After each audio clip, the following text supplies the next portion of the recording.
actually working. Uh, I think I that's think it working. is. It Yeah. says it's recording. Good evening. Welcome to another edition of After Hours. I'm your host, Tim Mendees. Tonight, I'm going to be talking to the fantastically talented author of Gothic fiction, Jennifer Ann Gordon. Thanks for coming on. Hello. Thank you. Hello. Hello, Tim. Thank you for having me and giving me a really good excuse to have some bourbon at 2 p.m. my time. Yeah. Well, the thing is, somebody asked me the other week, there were somebody who doesn't actually drink. They were like, I don't drink. Is that going to be a problem? It's just like, no. The whole drinking thing is a heads up that I will be drinking. So, Yeah, exactly. yeah. I interview people and like 5 minutes before, we're always just like, oh, hey, you can get a cocktail. And they're like, I can get a cocktail?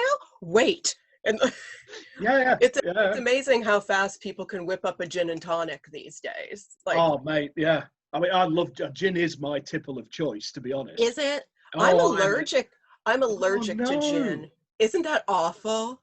I'm allergic to pretty much everything other than gin. Maybe it's because you're so filled with gin that you have become gin. Yeah. That wouldn't surprise me. I know. The first time I had gin, I loved it so much. This was a million years ago. Loved the gin and tonics. Was like, this is going to be my drink. I feel so British.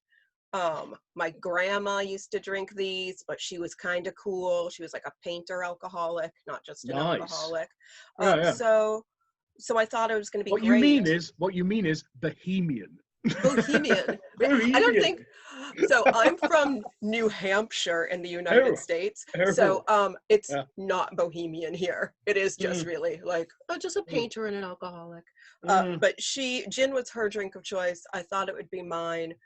I had like 2 gin and tonics, and then all of a sudden I was like, my throat feels weird, and like the inside of my mouth felt weird. Everything was swelling shut. Because I'm allergic to juniper. Like, I'm allergic to Christmas trees. Fuck. I didn't know what it was made out of. The one that always catches me out is cranberries. Because it's like a lot of cocktails will have cranberry juice in, but they won't fucking list it. So I'll because if they put cranberry juice on something, people are going to go, ugh. It's not fun when that kind of thing's. Thing is, the problem with a lot of people have with gin is that makes them really depressive. I'm the exact opposite. It turns me into a giggling imbecile. Oh. Whereas, it's really ridiculous. Whereas one of my close friends, he gets ridiculously depressive if he drinks gin. And we went out flyering for a night that we were both DJing. And we went out, we're basically flyering, which is an excuse for a bar hopping. Bar hopping, pub crawl. So we went around these and we're drinking gin. I was getting stupider and stupider, and he was getting more and more depressed. And we're sitting in this bar, and it was so funny because Brighton's just a great little place, and we were sitting in this pub, and because it was just the two of us sitting in the dark, like, and I'd ordered oysters because I was hungry. It must have seemed so romantic. Exactly. So this guy comes over and does us a candle. And I'm just like, hey. I thought it was brilliant. He's like, I love it. And your friend's crying. It's like, you're laughing. I'm engaged to Tim Mendees. I feel like in the state of the world, there's worse things to be than engaged to Tim Mendees. Yeah. Isn't it just God Almighty?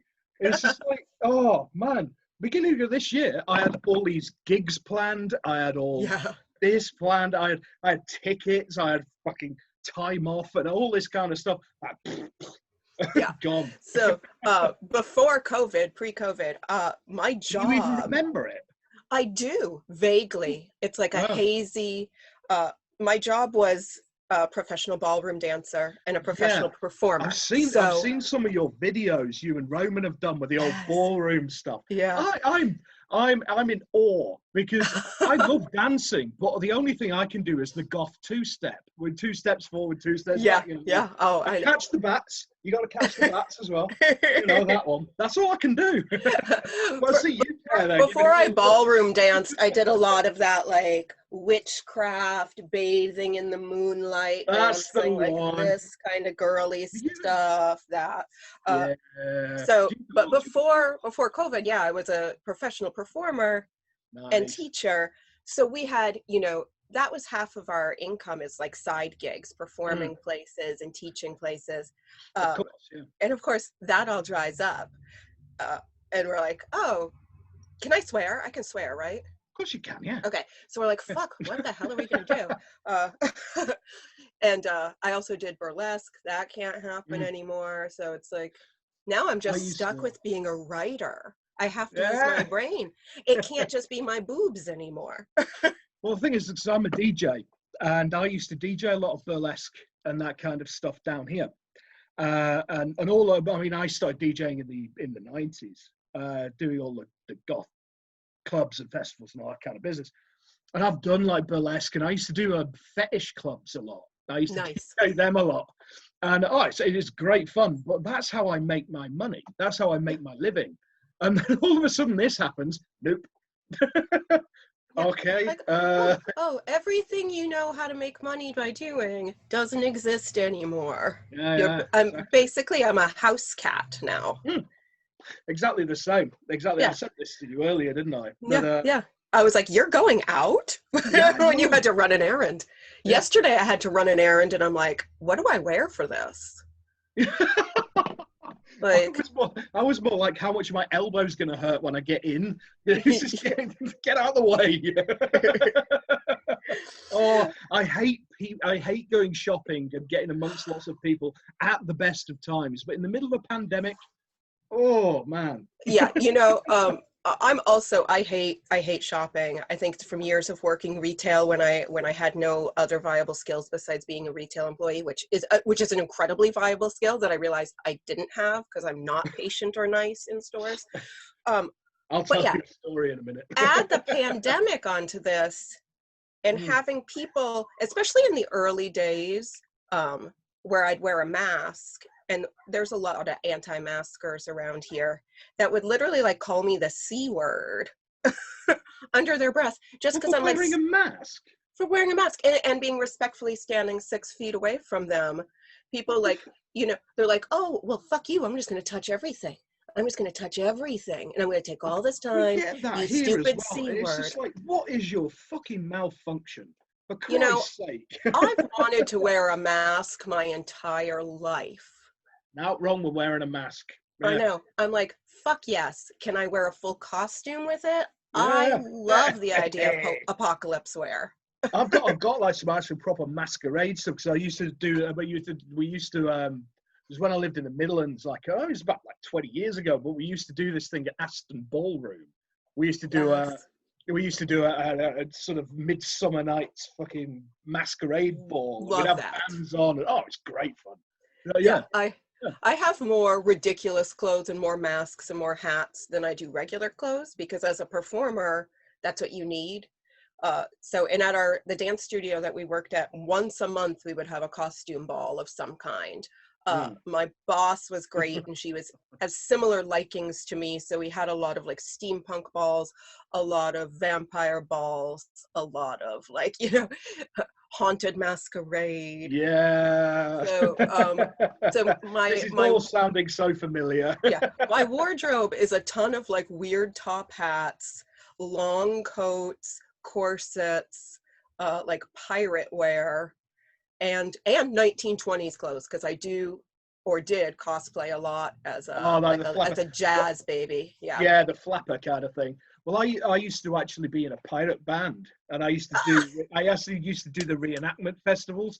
So half my stuff, obviously, I've got my goth stuff, which is my everyday clothes. Yeah. Then I've got that, and then I have my going out goth clothes, which I used to be in. I'm not so much these days, mainly because I'm getting lazy as I get older. Yeah. I'm always one for the big frills and the back comb, the hair. Love it. Yeah, all that. I still do it every now and then. But this is kind of normal. This is normal. Yeah. This is my civvies. So I don't own what people would class as normal clothes. I guess I don't really either, because I have my ballroom dance like teaching clothes, but those tend to either be like dance wear, or I went through this phase where I was really into like the rockabilly wiggle wear. So I have a ton of those like wiggle dresses. They're But cool. Yeah, they are cool, but like I can't wear them to the grocery store during a pandemic. You get a lot of that down here. They're like the rockabilly type Yeah. thing, psychobilly. Oh, There's a yeah, big following. psychobilly is Yeah, really what I would yeah, prefer yeah, to. yeah, there's a whole following of it down here, and it's really funny because it's when I do these nights and that, there's always a core of them. And as soon as I put the cramps on, they all go fucking ape shit. Jesus Christ, where did you come from? I know when I started teaching ballroom dance, like 10 years ago, before that I was a painter and I just worked at home. So all my clothes were just basically like this, except covered in paint. And I had to start wearing, like, I had to like look nice. It's paint. Just say it's blood. It's blood. It's fashion. But when I had to start teaching, like, this is how to do the foxtrot, like happy dances, like it's a cha-cha. And I'm like, goth girl. So I had to like change my image a little bit, not too much. When I started wearing color, people were like, holy shit, you're not in black. And I'm like, occasionally I wear emerald green or sapphire blue. I wore a red t-shirt on one of the live things I did, and everyone went mental. They were all like, you're wearing a color. It was just like, I wear red. I mean, my colors are black and red. No, white. I wear white. That's the skin color. That's the paleness. Exactly. You don't understand. So I'm really pale. I have a light on me right now. That's a warming light. Like to make me look like, okay. So if I don't put the warming light on, this is how pale I am. Watch. Look at this. Nice.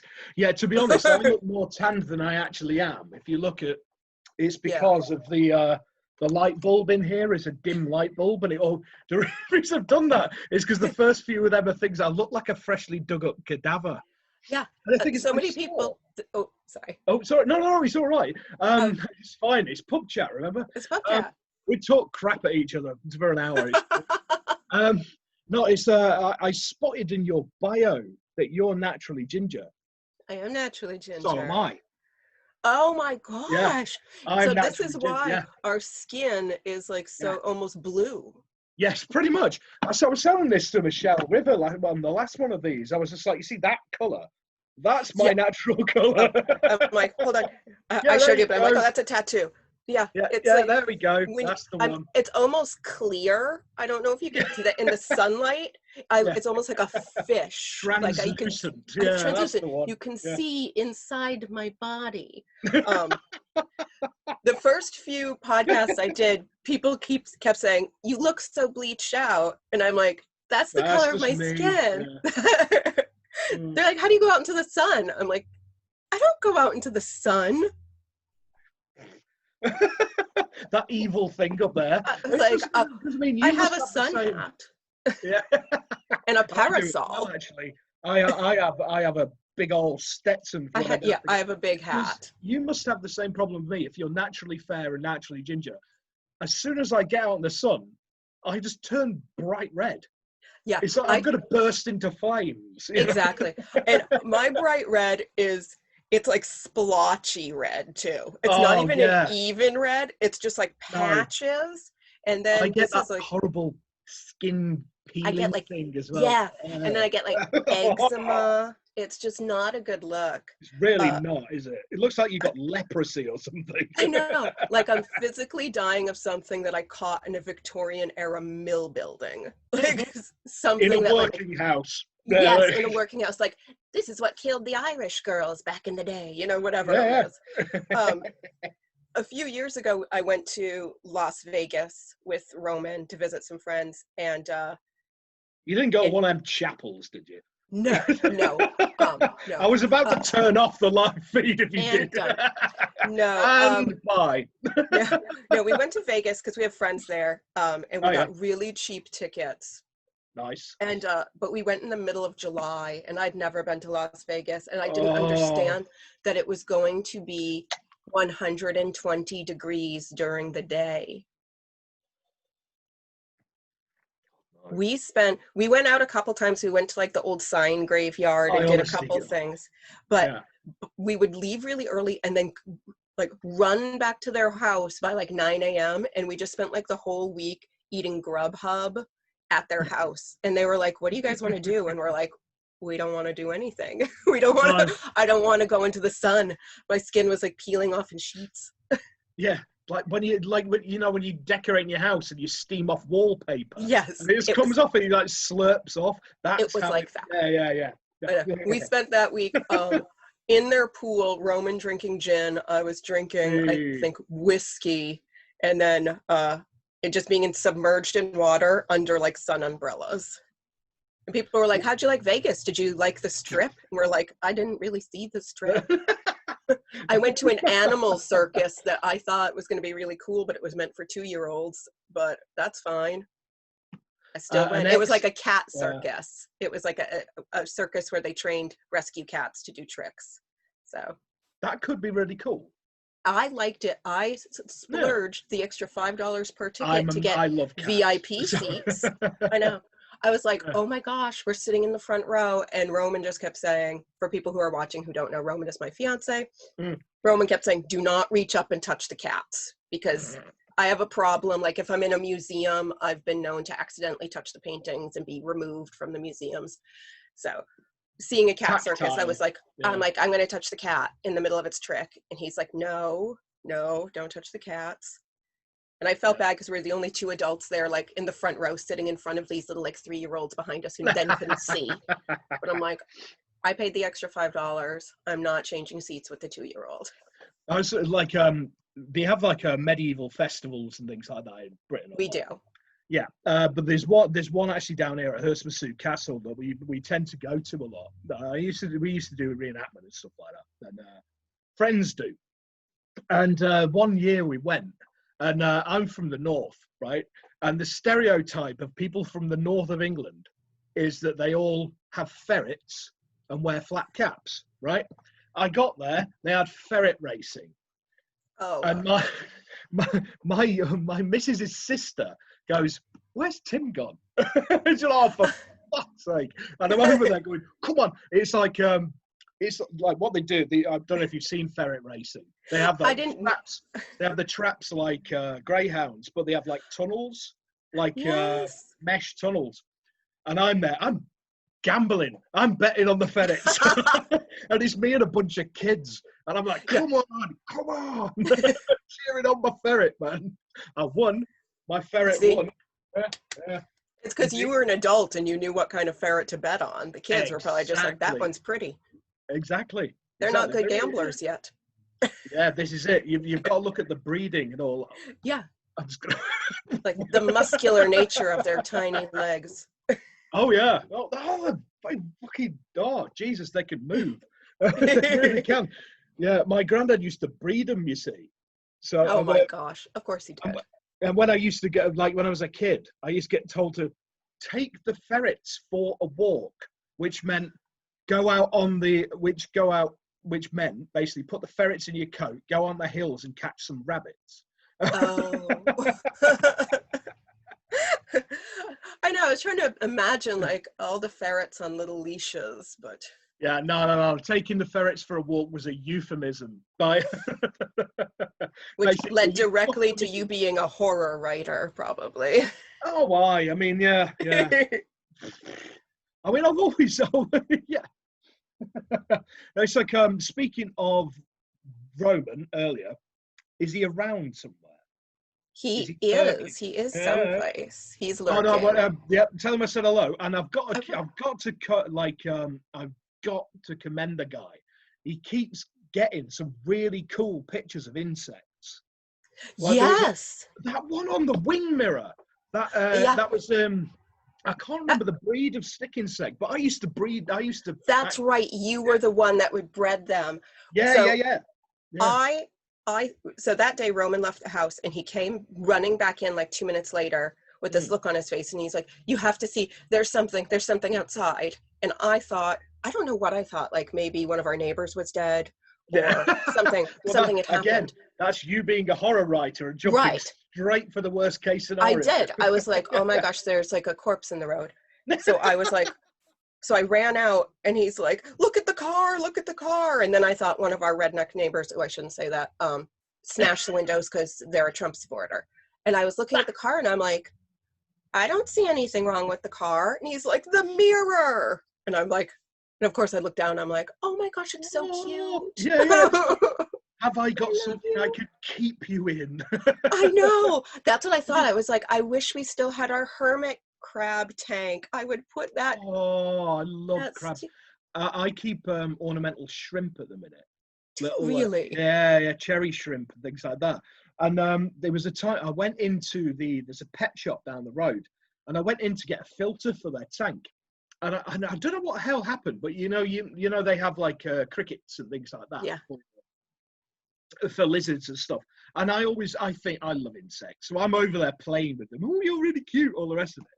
Oh, look at your antenna. And then I walk out, and I got home, and my other half goes, Tim, you've got a locust on your shoulder. There's no why. And a bloody locust. So I had one of the old tanks that I had. So I put him in, and I went out, and I got some branches of like some privet and stuff like that. And it was just like, oh, new friend. we ended up with hermit crabs. So I'll preface this with, I am a little bit scared of crabs. But that being said, I still love them. We were at a state fair in Ohio, and it was one of those stupid things where it was like, if you throw 10 balls into this bucket, you win a chameleon. And I was like, I want that chameleon. Well, we don't get shit. It's always a goldfish over here. Right. But then it was like, if you don't get the 10 balls in, no matter what, you get to leave with a hermit crab. And we were like, well, that's win-win. So we don't win the chameleon. We win a hermit crab. And I'm like, he's so amazing. I don't know anything about all the time in Ohio. Yeah. Thank God we don't live there anymore. But so then we're like, okay, we don't know anything about hermit crabs. So then we're looking them up, and I'm like, oh, apparently they're very social. So we need to buy more hermit crabs. And now we need a tank. And then so we ended up with this whole situation, hermit crab situation, where we called it Downton Crabby. And they were all named after like the Downton Abbey characters. Oh, right. Love it. Edith was my favorite because she had like kind of a gingery shell, and they were amazing. Yep. We moved them from Ohio to New Hampshire when we moved here, and like holding the tank in the car on the drive here, and we had to stop at a hotel. Yeah, I had to do that when I last moved house with a thing full of cherry shrimp and ornamental snails as well. And they were all climbing up the side of the tank and and the guy in the driving seat of the removal van is just like, please don't let them come out. Only snails, dude. We had to stop at a hotel at the halfway mark in our journey, and we'd been going back and forth on a few different trips. The first time we brought our dog, and our dog got to stay here, so we always stayed at the same hotel because it allowed pets. So when we got there with the tank, they're checking us in. They're like, any pets? And we're like, yes, but the tank was on the ground. And then they hand us like this little like pet welcome bag, which is like dog biscuits, everything. And we're like, do you have anything for hermit crabs? And they're like, we do not have anything for crabs, and please make sure the lid stays on. Like, no, but the thing is, right, I'm a chef. I've been a chef all my life. You came into a hotel I'd worked in, right? I'd have gone, right, I think I've got a little bit of squid. Or, here you go, guys. Yeah, but I'll never forget the look on her face of like, yeah. Because usually they check in the pets like by name, and I'm like, oh, this is Edith. This is Edward. This one is actually just called Oak Cabinet. And they were like, okay, Oak Cabinet. You can just call it Downton Crabby. There's a lot of them. The thing is, you couldn't write that as like a sketch show. Nobody would believe it. I know. Everybody would say, nobody is going to have, oh, you can hear my dog. No one is going to have a tank of hermit that crabs Lord called Down Tubby. Crabby. That Lord Tubby. Yeah, I've seen the pictures of him sort of lolling about. Yeah, that's basically what he does. That and bark. So barking now. He can sense I'm feeling joy about another animal. Like he's jealous. I think he's like, is she talking about those fucking crabs again? Yeah, I used to have an incredibly possessive terrapin. Seriously, if I had cats as well, and the thing is, I've always had birds. Like, my mother always bred them and things like that, and I grew up in a menagerie, basically. Me too. It's really funny. We still have birds. Yeah, I love them. The problem is where I live now, because I'm like 5 floors up, and I'd love another cat, and I'd love but I'm not going to have a cat if it can't go outside. Right. But that's why I've got like crustaceans and things in tanks, because they're quite happy, you know. Yeah. They're like, I'm just fine. Oh yeah. I miss all that. I do. A lot of people don't like birds, which is funny. I don't understand that. I love all animals more than people. My best friend, for years and years and years, I lived above a pub in the Midlands, and literally 2 minutes walk down the road was the local rock club. And me and him lived in the club, and then we went back to my flat above the pub, right? And that was basically it. But he was just under 7 feet tall, about 300 pounds, right? He was basically built like the Undertaker, the wrestler, right? Terrified of my cockatiel. Every time I let it out, he was terrified of it. It used to have him in a corner, because you know what? Like, cockatiels are little fuckers. If you show, I have two of them. I love them. They can be so dominating if they want to be.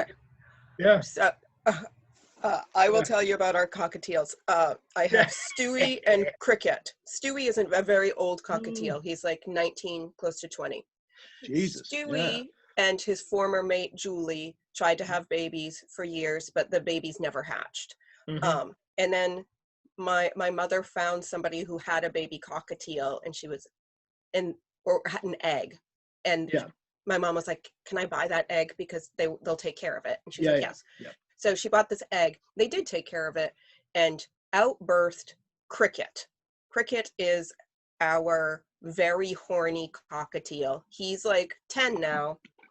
He's terrible. He's spiteful. He attacks Stewie, Papa, all the time. He humps him, and he masturbates all the time on this post. Well, he has a few mating calls that are terrible. One is mommy, and he like humps. It's like an old techno tune. We could put a beat for that. Yeah. He does the techno one, and then he does one that we call like a jazz riff. He goes like,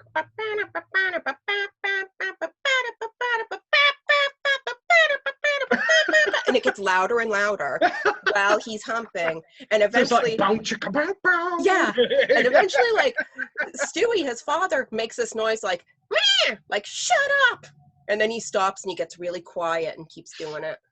I ended up inheriting a cockatiel called Merlin, right? He was a little bastard. I loved him. I thought he was great. But they got him because they had an Amazon, right? And the Amazons like parakeets as companion birds. Okay. So they got this little fucker, the Merlin, right? The little Merlin. Yeah. Little sod. And he was dominating this bird. And it was very strutting up and down his perch like this. And he used to go, da, da, da, with his wings up like this. Yes, that is what Cricket does. He's like doing this, and sometimes he just like bullies poor Stewie into like the corner, and it's just like, "Hey, Dad, watch me masturbate." And I'm like, yeah. Well, it's monkeys, isn't it? I mean, that's what monkeys do. Yeah. Like the domination thing is, I don't like you, I'm just going to wank all over you. Yeah. Yeah. I've only been to one tropical place in my life, like really tropical, Right. and that was in Central America. I was in Belize, and the howler monkeys there were so territorial that they would, if you just like, you know, they're hundreds of feet up in the air, but if you walked below them, they would jerk off and throw it at you. One of the people I was with got doused. Oh! And like I Silence just of the laughed. Lambs, isn't it? It was like Silence of the Lambs. I was like, yes, that is disgusting. Money I'm shot. so glad that was not me. The thing is, I had to ask you this because I read your bio earlier, and it said you used to be a magician's apprentice. Like you used to be an assistant. you used to be the lovable assistant, which means that all the pressure was on you, because if you fucked up the handing him the right sleight of hand, it was all went to shit on you. And I have to ask you, did you have to put rabbits down your corset? No. So no, and there would be no room in my corset for that. But he was a type of magician that was more like a psychic entertainer. So it was a lot of like like mind reading and like mentalism. Yeah. Like not bending spoons per se, but I was never chopped in half. Yeah. I would have No, because loved... when you said magician's apprentice, I had images of you, coming out dressed like a peacock and getting. I did have an outfit. I did have an outfit that did have feathers, but it was a long red velvet cloak with feathers on the sleeves and feathers down the center. So it was that's actually kind of cool. Yeah, we were very it was like it's very like a gothy act, right. if you will. We would go to like different beds and breakfasts and little inns, and it would be like an immersive experience for people where so it was more like your sort of your burlesque type. It was like I hate to say the word seance, but it was like seance-y, more like Victorian occultism. Yes, yeah. No, that's no, it's just because you've written Magician's Apprentice. I know, because if you say that to a British person, the first thing they will think is Debbie McKee. The lovely Debbie McKee, Paul Daniels, right, was this tiny little brummie from Birmingham. He used to come out and he had this fucking horrible wig, right? He'd come out and go, all right, I'm going to saw the lovely Debbie McKee in half tonight. And she'd come out like in this, like peacock feathers sticking out with this stupid big tiara. It's like you say that to any British person. Yeah, you say that to any British person, that's what they'll think. But I do have outfits like that though, so I mean, I could. I really do. I would complete with the peacock feathers. Oh yeah, the peacock feathers. And like the big, the 3-foot fans, feather fans. Oh, yeah. One of these burlesque nights that I was actually DJing, I got heroically drunk, and I was wearing my kilt, and I went out and I nicked 2 of these fans. They were completely different colours. And I went on the stage and went, and I smacked myself in the face with one of them and landed on my arse and basically ended up exposing myself to everybody in the room. Oh my gosh. I love that. So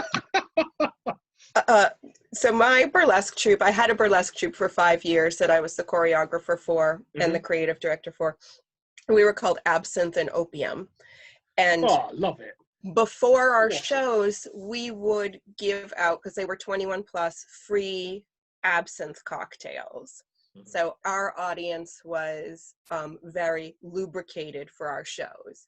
So, and that's, our ideal was to get them like drunk enough that we look better, but not so drunk that they're like trying to do something to us. It's a slippery slope. But we did a lot of like weird burlesque, like gothic burlesque. We always did a Halloween show. Well, all this was it was ran by some friends of mine, but it was dark burlesque. It was all, I mean, they wouldn't have got me DJing it if it wasn't. Right. So, it was because it used to be done like fetish nights and all that kind of stuff. So it was more fetish type burlesque than the can. Right. It was like we used to have girls come on and they'd have a slot and they'd tell a story with it. And it was always like luring somebody and murdering them, kind of. So, yeah. I love that. That's basically, our Halloween shows were always dark like that. We performed in a theater mainly. So we had storytellers, we had belly dancers, we had musicians, we had strippers, we had Roman and I doing traditional dance. So we did an Edgar Allan Poe show where we did a burlesque version to the entire, we did The Raven in its full, all 12 minutes of it. Awesome. We had an actor doing that. We had girls coming out. I had 12-foot wings that it was just kind of epic. We did a Lizzie Borden axe murderer. Did you get any videos of any of that? We have I love that kind of thing. Yeah. You know, I mean, that's what I try and do with, these live things. I have a bit of that sort of grand guignol in there. I like to get the props and I don't just sit and talk. I sit and read. I'll act it out. And you have to. I love that kind of thing. I've always been into that kind of thing. Because it's theater. It has exactly. And even I hate to say, like, as writers, when we do readings and stuff like that, we can't just be like reading a back of a cereal box. The thing is, I've seen so many people and big names that they can't make that jump. I've seen some people who are really like tremendous writers, like their writing would like floor me, but they haven't got that kind of theatrical angle to it. Yeah, and I think, so many writers are by nature very introspective. Yeah, because we're choosing to be writers. And there's like a little, in a Venn diagram, there's like the introvert and then there's the crazy extrovert, and sometimes they overlap, and that's kind of where I think you are, where I am. Yeah. Where this is something that why I like, as soon as we met through something, and I was just like, oh yeah, I like her. She's on my wave. She's on my wavelength, man. And it was sort of like, because you recorded the interview I did with Trisha. Yes. And we said at the time, it's just like, we are going to have this chat at some point. I know, it's great. I love, there's just people, and this is when I sound kind of like new agey and like bathing in the witchlight, people that you connect with like immediately, where you're like, oh, you're one of my people, like right away. Oh, you're one of my people. That's fine. And my tribe of weirdos. You're like a hermit crab loving. The head of the British branch. Yes. Oh my gosh. We need badges. We do. I'd wear buttons. It with pride. I would wear it. I'd wear it with pride. I really would. Weirdo and proud. Have you always been like a goth kid? Like, when did you get into the like? I didn't actually get into it. It just who you were. It was just like, because I mean, I grew up in sort of Manchester and all that, like in the 80s and 90s. I grew up in Manchester, New Hampshire. How weird. I know, there we go. I'm Manchester. Yeah. But no, I mean, and I don't know. I just got into the music and all the rest of it. And I've always been like this. When I was at school, I pretty much looked like this, because I grew up very quickly and then never grew again. And seriously, you look at my school pictures and I've got like long, like dyed black hair because I hated my natural color. Because it's one of them gingers that isn't all ginger. It's got bits of mousy brown in it as well. And that's the kind of ginger I am, really. Yeah, because, it's like more like auburn. In the in natural light, it's red, but like in this light, it's brown.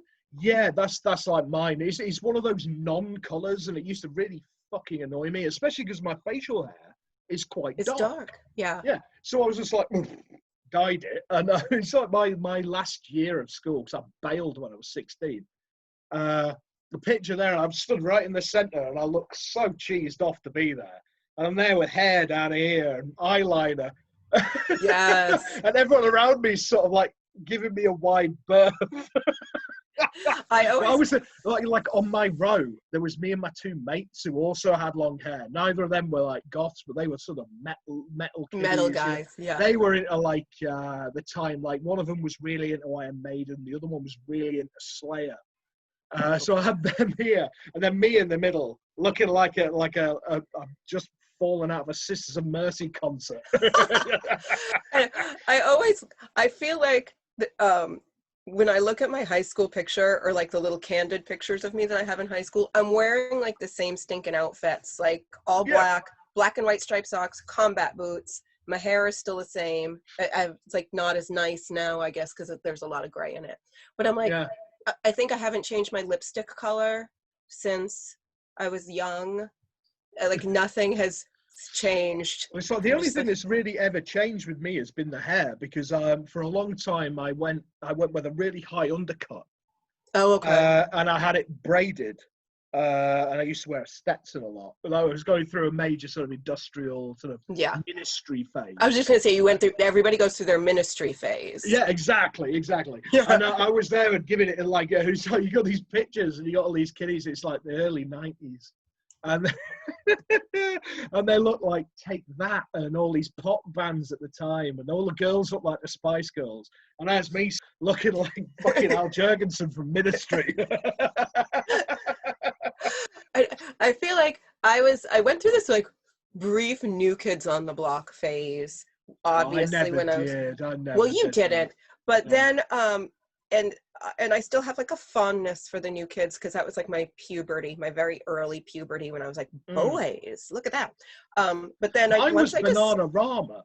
Oh, that's equal. Yeah. But I think once I found The Cure and Depeche Mode, that's when I was like, oh, I don't need to listen to happy music. This is why I was kind of an outcast among outcasts, because all my friends had just discovered in like 92, 93, all my mates had discovered Nirvana and Pearl Jam. Right. But Depeche Mode had just released Songs of Faith and Devotion, which was, in my opinion, the best fucking album ever written. See, that kind of gives me chills. Sometimes when I think of what is the best album ever written, that is up there, but I always lean towards Disintegration by The Cure. I do like that, but actually, to be honest, I prefer Pornography by The Cure. I'm more of a Pornography man. I preferred their earlier stuff. I thought by that point, I mean, Disintegration was great, don't get me wrong, but I preferred things like Hanging Garden, something with I loved them a little bit more than that menace. Yes. And then it was just so like against Robert Smith's vocals. You had all this, you had this tribal stuff going on. It was just like, oh, that's fucking awesome. Yeah. I think I fell in love with Disintegration so much because I can't remember. I was in like 7th or 8th grade, and that's when I heard it, and it was so, to me, like so bittersweet. And it was so sad. And I felt like when I listened to it, I could hear leaves crunching on the road. And people in sweaters crying in cemeteries because a boy dumped them. Like, to me, I was like, this is all of my like 12-year-old angst. I would listen to it. I had with Pornography, because I was always more of a, like, I was a very angry young man. So, no. I was always very angry. So I loved that. I loved that sort of like almost threatening melancholy. Yeah. That kind of like, I'm miserable. You touch me, I'll kill you. I like that description. That like. Yeah. Menacing melancholia. Menacing melancholy. I'm gonna coin that. You should. I've been trying to. So way earlier, a billion years ago, when we first started this, you said I was a writer of Gothic fiction. Indeed, and I was about to get back to all this because of your actual books. But somebody asked me what Gothic, like what the difference between Gothic horror was in horror, and I'm like, well, there's no real difference. But the classification for Gothic horror to me is the feel. It's Gothic. The past is still alive, but also it's pleasurable terror. Yeah, like, and the thing is, it doesn't reveling have in to it. be. It doesn't have to be set in the past. It's just got to have. Yeah, no, because I mean, I would class some of the stuff I write as Gothic. Yes. Just by like osmosis, it has to be somewhere along the line. Yeah. It's that beauty and tragedy, isn't it? That's exactly it. And so have you ever read any W.H. Pugmire? I have not.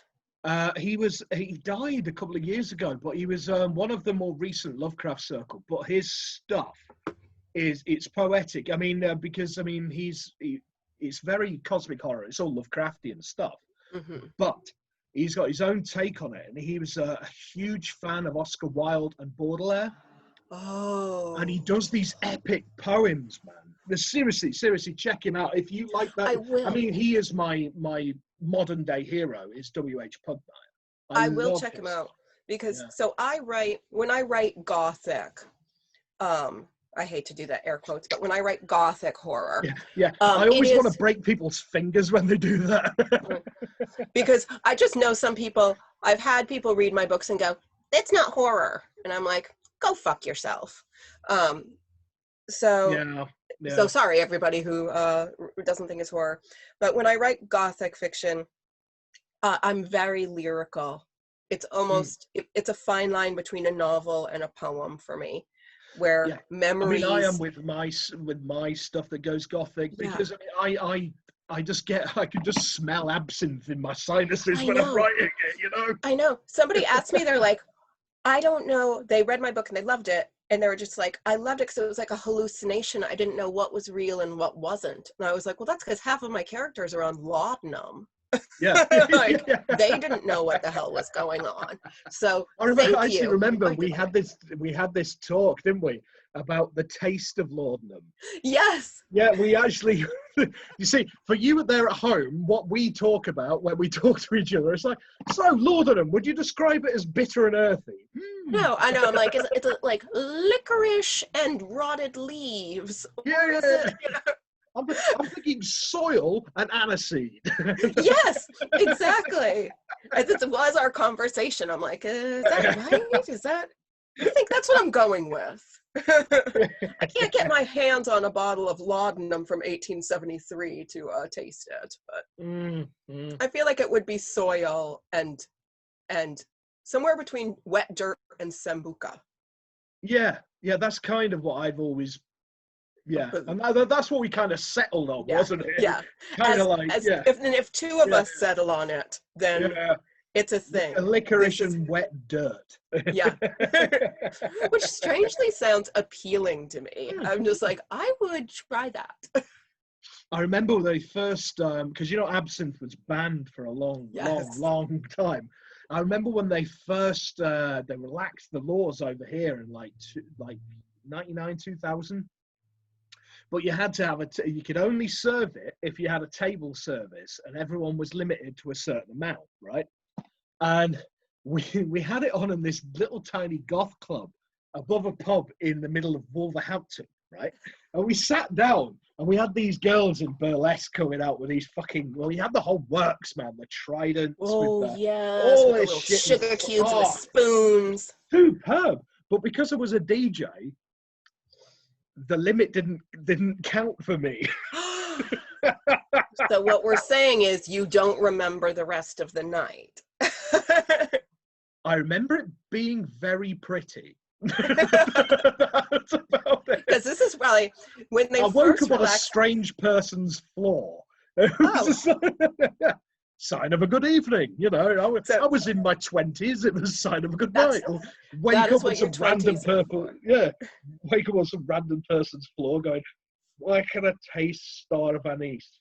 The first time I had absinthe, Roman and I had gotten a artist residency for a week at this place in Cleveland, Ohio. she had like the person who was running it had like smuggled out a bottle of absinthe from Paris. Nice. And we'd already been drinking. We were drinking like vodka, lemon martinis or something garbagey like that. And then she was like, we had dinner and she's like, I have absinthe. And I'm like, oh. I remember drinking the first bit of absinthe. And then I remember starting the second bit of absinthe. And then I remember nothing until maybe like 4 a.m. when there was an intimate moment happening between Roman and I where we both at the same time were like, holy crap, now we're awake? Yeah. That was like me on the floor. The last thing I remembered was being in this club and taking my top off and swinging it around my head because it was pissed out my gourd. It was a big frilly shirt.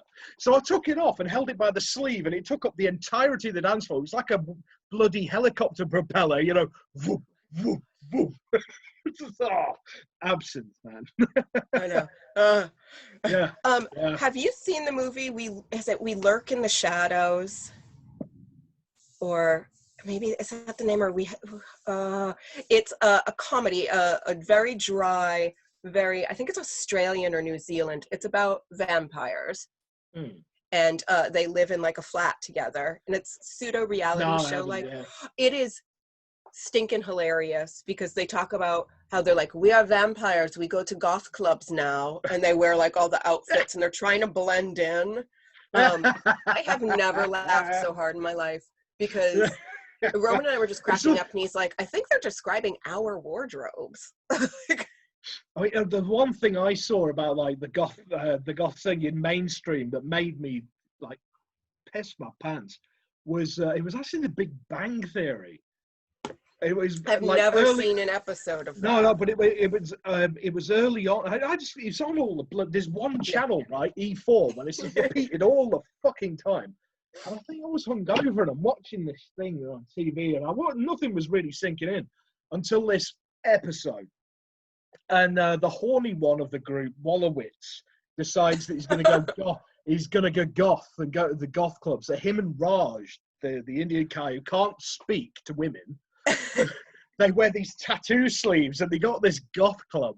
Oh, it's fucking hilarious. I will look that that's so up. funny. That is exactly what used to happen when I've like every restaurant and bar I've ever worked in, because people are always kind of like, I don't get it. So I've always been kind of like, well, come out then, you'll get it. But that's exactly how it is. People always come up to me like when they say, "Oh, come out with you tonight." And people will text me, "Do I have to wear makeup?" Gosh, yes, it's mandatory. Yeah, it's mandatory, for fuck's sake, man. It's like, oh, I found a black T-shirt. It was like, oh, well done. Good for you. Yeah, good. Do you know they sell those at the dollar store? People, they don't get how fucking patronizing that is. It's just like, I'm not going to make any effort to fit into your social circles. Why should you with mine? I like it when people just automatically say to me, they're like, you'll like this because you're goth, or you'll like this because you're a sad girl. And I'm like, what the fuck does that even mean? I also teach foxtrot and cha-cha. You can be happy and goth. I consider myself quite a cheerful chap. You're very cheerful. I just happen to like it. It's a music scene first and foremost for me. I mean, everything comes secondary. I just happen to feel comfortable. But no, the best one is when people come up to you and go, "So why can't you dress like the rest of us?" My answer is usually, you must have had that at some point. Why can't you dress normally? My answer is always, because it'd mean I'd look like you. Oh. If I did, I would look like you, and that is hell to me. I remember being, so I have asthma. Yep. Of course I do. And so I was in just a pale red hair. It comes with asthma. I was in high school. It's like a senior, I think, in high school, and I had a really terrible asthma attack. I had to get brought to the hospital. Don't worry, I lived, everybody. It's a happy ending. But I remember my outfit. Don't believe the lies. She's a cadaver. I'm a cadaver. I remember my hair at that time was long, curly, and like a deep burgundy, almost purple. I was wearing a dark purple crushed velvet dress, black and white striped socks, and combat boots. And I get brought to the ER by my mom. Nice. And I'm getting a breathing treatment and I'm fine. And the doctor's like, all right, she's doing good. And then my mother says to the doctor something like, can you tell her that she would probably be happier if she didn't dress like this? Oh. I'm like, but I have like a breathing treatment on, so I can't even say anything. And it was just like such a mom thing to do. Like maybe her asthma wouldn't be as bad if she was more cheerful. If she didn't have, if she wasn't so melancholy. And probably like if I wasn't smoking clove cigarettes nonstop because I had to as a goth. That's a Victorian thing though, isn't it? It Women is. always had the vapors. And it was always vapors. That just means gas. Like they're just like they have so much gas, and they're like, "Oh my gosh, I'd rather faint than fart." Yeah, I know. That's what the vapors are. Yeah, trap wind. Trapped wind because we're wearing corset and like 9 skirts. Yeah. Just belch for fuck's sake. Do it, even if you have to leave the room. Yeah. Well, you know, put a napkin up. Yeah. Excuse me. I'm sorry, my body still treats itself like a human body. I have to do that all the time. Like when you I don't know if you do it, but I always like to make an effort. Like when I go around my partners, I'm not going to sit there and belch and fart at the table. Oh no. You know what I mean. So because that's just polite. Exactly, politeness, which is something there's something getting lost in the ether. Yes. There's a difference between following rules and just having fucking manners. Yeah, I know. So that's why I asked you when we started this. I was like, "Oh, can I swear?" Because that's polite. Because yes, indeed. I accidentally said the words on like a podcast recently that I was on that I didn't realize was conservative. I said the words anal sex. Only because I was quoting a porn star that I was set up next to at a convention like years ago. So I was quoting her, so I said anal sex, and I might have said like gangbang. And the person who was interviewing me, I could see their face was like, oh, and I'm like, oh, I forgot that. Sorry, I've just got to cut in here. You just reminded me of one of the funniest moments in my school life, right? Oh, God. In there in fucking I can't imagine what I said just reminded you of in there in drama, right? The drama teacher comes up. No, it was music, and he was on about the score, right? And he was there, and he was sitting on the piano, and he goes, Can you any of you in the class tell me what that was from? And we were all like, nah, some boring old crap, you know. And he goes, that was from Chitty Chitty Gang Bang. Oh, Freudian slip. Yeah, that was me done. I had to be sent out of the room. I had to go and compose myself. Oh my gosh. I would have probably laughed myself into it. Chitty Chitty Gang Bang is a great name. Yeah. I always thought that'd be a really good name for a sort of psychobilly band. Yes. Wouldn't it? Because you got all these sort of like Reverend Hot and Heat and all this kind of stuff. You got all these sort of euphemisms in the name. Yeah. Chitty Chitty Gang Bang is a good one. Would be great. Yeah, brilliant. I always had every time I see a weird phrase or like bad graffiti that sticks in my brain, I'm like, that is the name of a great band. My current band name and front person name has a terrible swear word in it. So I'm going to say it, but I'm going to tell people, if you are easily offended, please block your ears for me saying, this would be my punk band, and it's called Ladybug Cunt and the Slutty Puppets.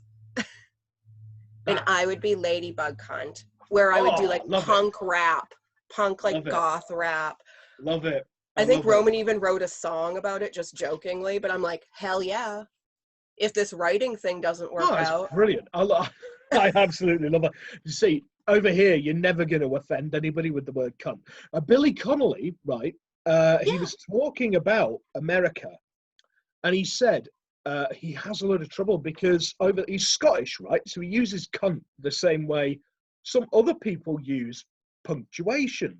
Right. And he was talking about the Prime Minister, or he was talking about politics, and somebody said, "Oh, do you mean Cameron?" He went, "No, some other cunt." And somebody in America was like aghast, like, "Oh, you can't say that word." Yeah. And he, yeah.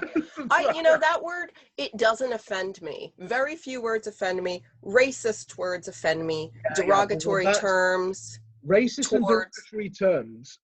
I am fucking constantly shocked, right?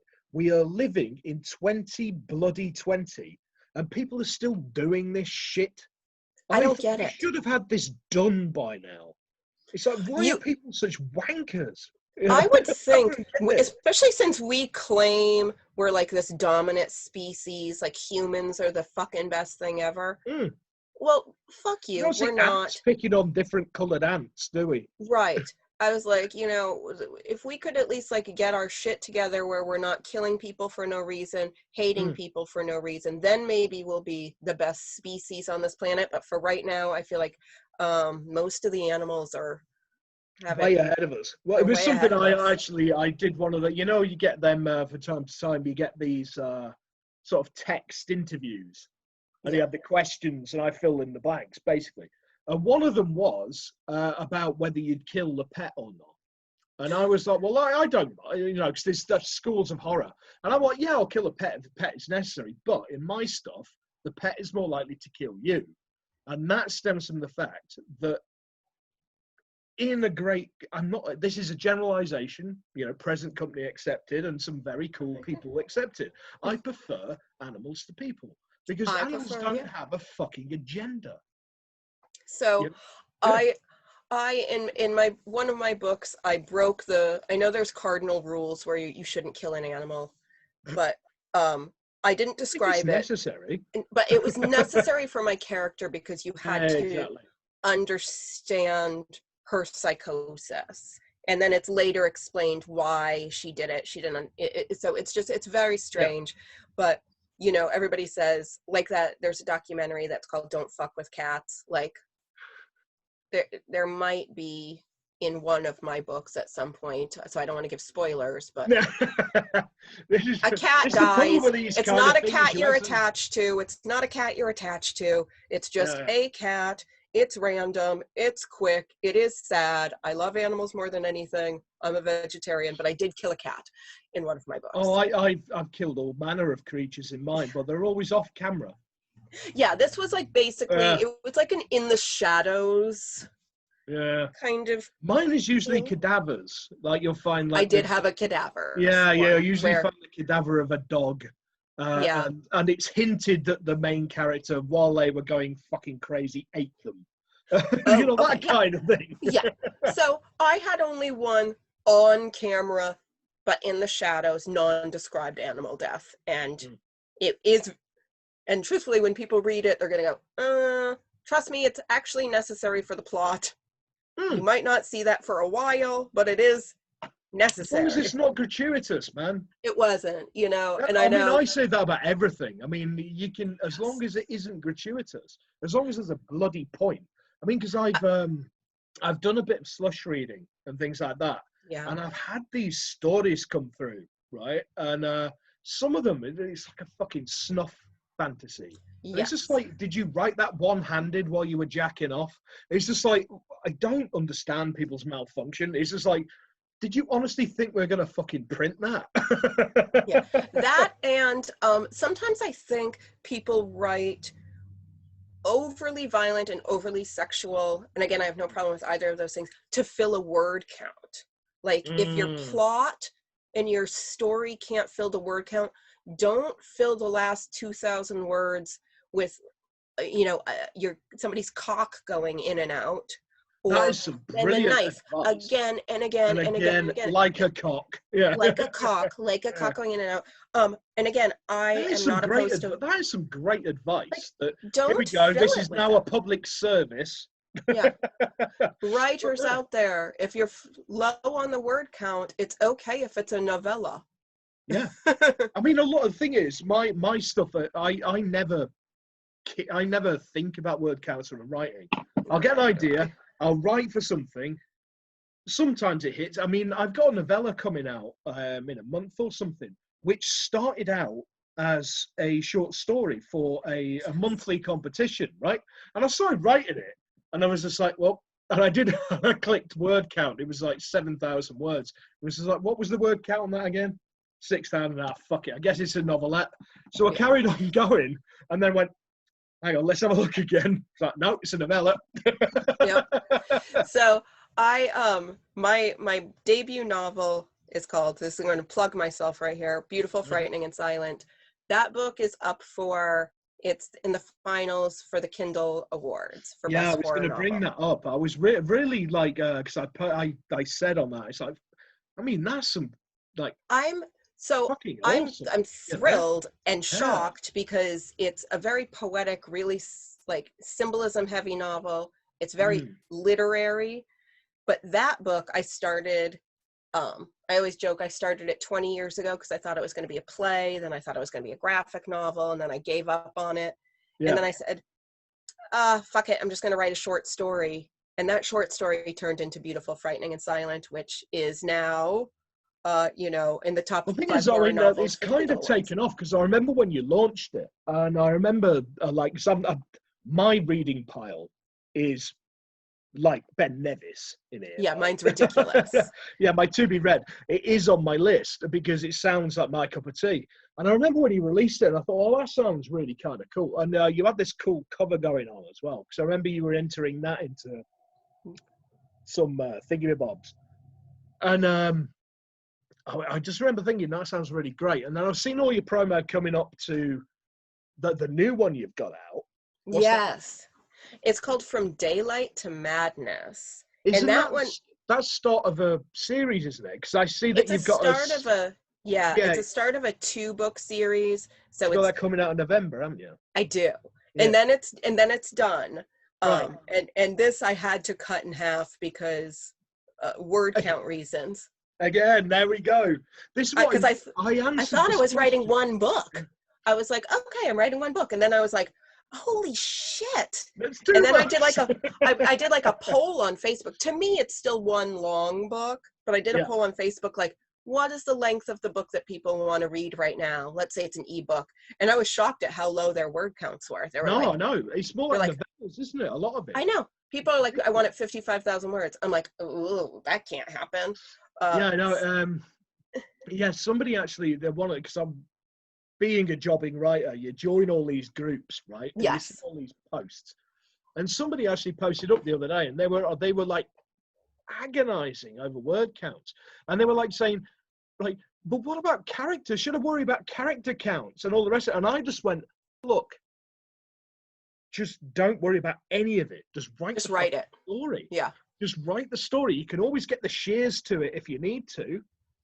Or, and that was exactly my words, is what you've just said, just split it into 2 books. Yeah. Hell, go for a trilogy of novellas. God, Yeah. I was very lucky. Work for you. Yeah. I was very lucky with From Daylight to Madness, which just came out in August. Yeah. And my new book's coming out in November. It's all the same story, which is called When the Sleeping Dead Still Talk. That there was a very clear moment at almost the halfway mark where there would be, if this was a movie, a huge twist. Yeah. So and that's a great point to yeah, so I'm like, I'm just going to twist it and then stop it and then, leave people kind of wanting more, but it had all been written. So it's not like I'm one of those authors that writes a series and it's like, you know what I'm going to do? Never finish it. Oh, yeah. But anyway, we're going to have to stop wrapping this up now because I know we've been talking forever. That's what always happens with these. I mean, I've noticed this with After Hours. It just kind of gets on, and it's the format because, again, you do your own very similar series, Vox Vomitus, don't you? I do Vox Vomitus. So I need to come on as a guest, man. I can't believe I've never been asked. We work with the Global Authors on the Air Network, and they have a lot of contacts with amazing publishers. No, So I know. Yeah, I know. I was joking. No, it's okay. Because we were thinking this too. We were like, I can't believe we're booked. Oh. There we go. So you want to get hold of these books that she's been talking about? Oh, thank you. Yeah, is that the Facebook one? Yeah, that is the Facebook. Yep. Well, that's how you get hold of her Facebook. And for the people who are listening to this on a podcast, because it is coming out as a podcast as well. Love it. Is www.facebook.com/Jennifer Ann Gordon author. All one word, capitalized where needed. This is what I actually meant to put up. It is about where you can get hold of the books. It's the Amazon thing. Oh. There we go. I spared no expense with the Amazon boxes. Very, very high tech. Yeah. I think it works better for this. I mean, it does. Yeah. So that's Amazon.com/author/Jennifer Ann Gordon. And the easy thing too, I don't know if you have a cardboard for this, is if people just go to my website. I mean, that one. Yeah, that one. That's just JenniferAnnGordon.com. And that's Anne with an E, like Anne of Green Gables. Yeah. Well, that's how I spell Anne. I mean, that's the British spelling of Anne. That is the British spelling of Anne. Yeah. I know. So, as do I. So my dad was Scottish and English, and my mother is French. Where's he from then, your dad? Well, he was born in New Hampshire, but the last name is Gordon, so it's a good solid solid Scottish name. I mean, because my family are from Arbroath in the Highlands. Yeah, I don't know too much, honestly, because he was so Scottish New England that they didn't talk about a lot, but I've been trying on Ancestry.com, and I know the first private school I went to, my uniform was actually the Gordon tartan. Awesome. Which I was like, this is my tartan. And people were like, shut up, weirdo. That's fantastic, because my kilts are my tartan as well. You know, so it's yeah. My tartan is very kind of plain, very just like utilitarian. Mine is as well. It's mine's kind of dull, but with this flash of like almost yellow in it. Yeah, mine has a tiny yellow, but it's like shades of dark greens, darker blues, and like a dark yellow. Reds and greens. Oh, you have reds and then just lucky. A bright slash of yellow, just random. Lucky. I mean, my tartan was used for a Catholic school uniform, so it's that non-flashy. Yeah. Like, let's put them in something nobody will want to have sex with. I know, the Gordon tartan. There you go. Yeah, stay away from the Campbells. That'll get everybody riled up. Too much reds and purples there. Too many reds and purples. Get all the pulses racing. I know, like a horny cockatiel. Anyway, Jennifer, I'm going to have to wrap this up because... No, I'm sorry. I know we've chatted so long. No. Don't ever apologize. Listen, there is no time limits. This isn't going to be edited. This is just going to go up. It's the movie of our conversation. Well, that's the whole... I mean, this is what I was saying earlier, like before we went on air, is the fact that because there are so many interviews where everybody asks the same damn question. And I think it's just easier if we just chat. Yeah. I mean, I think it's more interesting. The hardest thing about the only problem for me that I've had with just chatting is no problem, but it's getting the time, because my show is supposed to be a half hour and it's never been a half hour. So I'm always at a half hour going, oh my gosh, we haven't even... I didn't say anything. We haven't started. Well, this is why hour and a half is kind of the limit, right? Yeah. But as I've done to other people I've spoke to, we haven't even scratched the surface, Jennifer. We haven't. So you're coming back on. You're coming back on at some point. You don't have an option in this. I mean, I like having a drink with you. You're coming on. Tim, my drink is done. Tim, I'm a house cat. I would love to be back on the show. Perfect. Excellent. And for all you people, listeners or viewers at home, again, if you want to get hold of Jennifer and her fantastic work, www.jenniferanngordon.com. This will be going up on my YouTube thing, which is which you're probably already on, so you probably don't need this, except if you're listening. Or so that's tinyurl.com/Tim Mendees YouTube. And yeah, the smallest round of, oh, I love that. You got the pout right as well. That's the gallery, isn't it? Oh, the wave. The royal wave. How fantastic. I love it. No, it was perfect. Almost, yeah, almost perfect. Almost perfect. Almost. I'd probably like smack myself in the face if I tried to. Yeah. And again, if you want to keep up my literary misadventures, it's timmendeswriter.wordpress.com. Well, thank you. This has been brilliant. Thank you. I've loved it. Yeah, me too. Been great fun talking crap with you for a while. Thank you for letting me day drink at 2 p.m. on a Friday, my time. I am an enabler. And thank you all for watching and listening. And if I could have actually stopped it and made it that slick, it would have been cool. But no, I can never find the button. Thanks, Jennifer. I'll speak to you soon. I should have this up soon. I'll speak to you soon. Bye-bye. Thank you. Great job, Tim. Thank you. Cheers.